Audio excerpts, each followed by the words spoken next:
Hey guys, so today I'm going to be talking about the mind of evil. So, this is the second story in season 8 of Doctor Who. I think it's great. First off, I gotta say, the Blu ray restoration on this is amazing. The colorization, because the first time I saw this story, I remember most of it being in black and white. This looks amazing.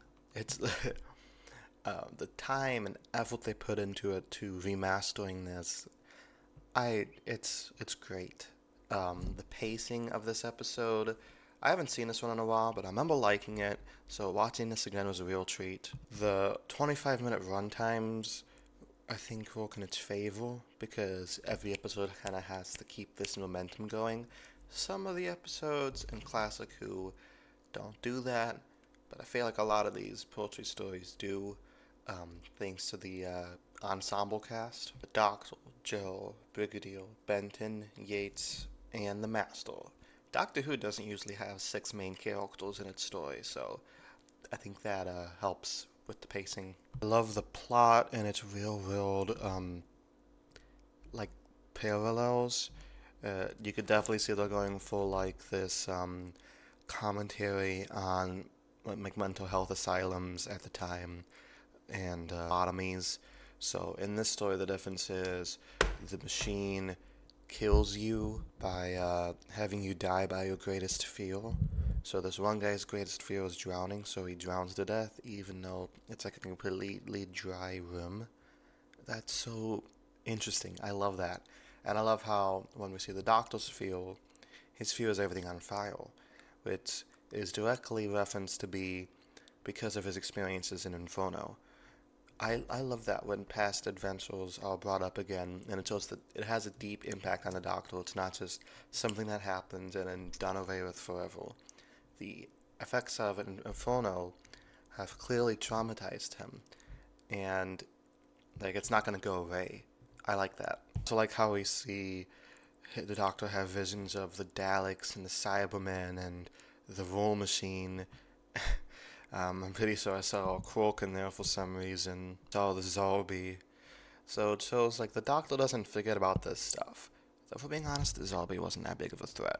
So I like how these adventures start to take its toll on the Doctor after a while. Grant is awesome in this story. She gets so much to do here.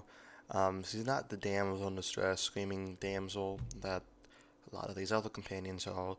She's pretty badass when she has to be.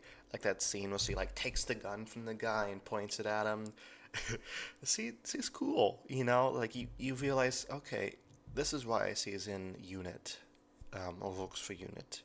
Scene where she like kicks the guy, takes the tray, and then the Doctor takes the tray and hits him. The Doctor and Joe have so many cute moments in this episode, like when they're in jail and he's telling us stories, or when they're playing checkers. Um, they just have such good chemistry. Master, great as always.